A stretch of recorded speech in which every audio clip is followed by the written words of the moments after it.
Hi, welcome to the Prado Museum. We're here again with our weekly sessions in English, live on the museum's social media programming, just a few moments before the museum opens to the public. This is a project that's supported by members of American Friends of the Prado Museum, and we encourage everyone to consider helping us help the museum, either through Friends or in Spain, the Fundación Amigos del Museo del Prado. You know, we all know that the Prado is full of excellent individual works of art, but what is really special is that on many occasions, these works of art are part of a larger series of paintings that were meant to be together, to see together, and we can still see them together here today. Today we're in a room dedicated to recreation, a representation of the main Hall of Realms of a palace called the Palace and Gardens of the Buen Retiro, which was the largest building construction project of the Spanish monarchy in the 17th century. It happened very near where we are right now. And the thing is, it's not that well known logically because most of it has disappeared of the buildings, but its garden gives Madrid the Retiro Park, and two parts of the palace still remain today and are part of the Prado Museum campus because they're very near here.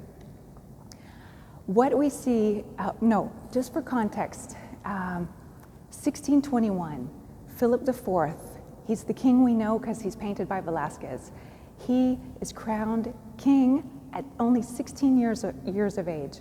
He has the largest empire in Europe. He's the Iberian Peninsula, part of Italy, Milan, Naples, Sicily, the Spanish Netherlands, and in the New World, the viceroyalties of Mexico, Peru, Brazil, and in the Pacific, the Philippines. I mean, a vast, enormous empire. And he names Prime Minister the Count Duke of Olivares to help him govern this. Now, in the first decades of the 1620s and the 1630s, Olivares is very ambitious about making reforms, recuperating grandeur and majesty of the Spanish monarchy that was enjoyed by Philip IV's grandfather, Philip II. And within this context of political, economic reforms, he also is a great promoter of building a new palace in Madrid, this Palace and Gardens of the Retiro Palace. And for the main ceremonial hall of this palace, we have these works which we're seeing in this room today. If we can imagine that these works were 12 series of battle scenes that show the Spanish commanders victorious. These are Philip IV's armies that are victorious. So there's 6 on each wall of this Hall of Realms. In between the victorious battle scenes and above the windows are the labors of Hercules. Now, it's really interesting to think that it was very common at the time that Hercules was a great hero, and many of the royal houses in Europe claimed a direct relationship as if they were descendants or related to Hercules. And even his death by fire turned him into a god and made the way for his successors, his legendary descendants, which are the royal houses. He was also a hero that was a tireless fighter and always facing triumphant over adversity. So there was an entrance into make this relationship between a royal house and Hercules. Then on the ends of, and then I also brought, this is an image of this palace in a painting, and most of it doesn't exist today, but to give us an example of what the Palace of the Buen Retiro looked like, made 400 years ago.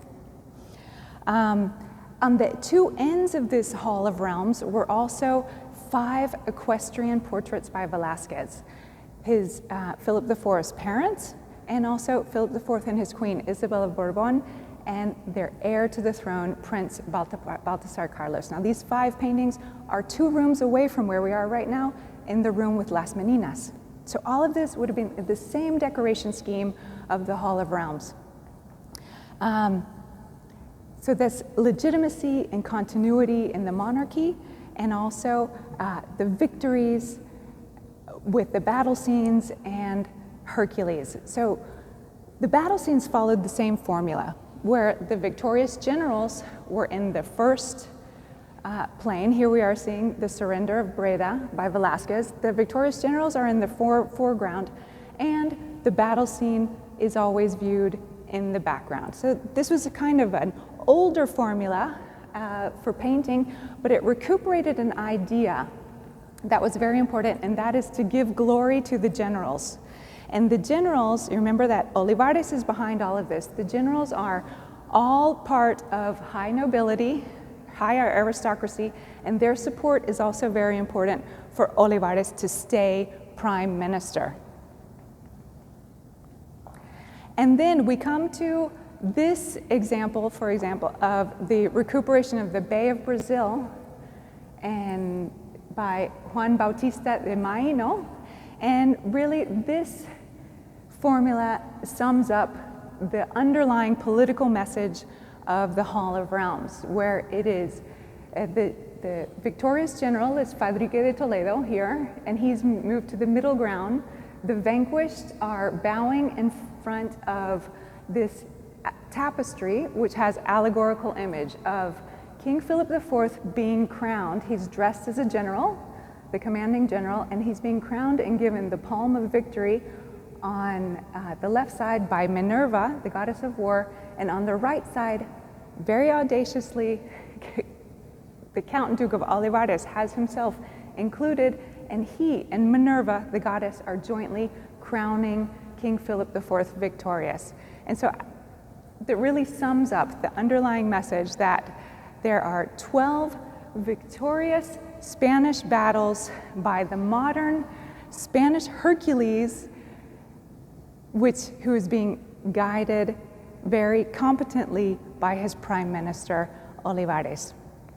Now, this is just a brief introduction to the Hall of Realms, and I really hope you enjoyed it, but I'd like to refer you to a lot of research from 2 historians who really brought a lot of attention to Velázquez, to Philip IV, and to the Palace of the Buen Retiro, which is Jonathan Brown, an American art historian, and Sir John Eliot, a British historian, both of whom passed away last year, and we render great homage to them. And their research and information is out there. It's in English, and so if you're interested, they're a great source to start with. And we will see you again next week. Just thinking that all of these paintings have been together for 400 years and we can still see them together. Come see them. It's a wonderful place. And we'll see you again.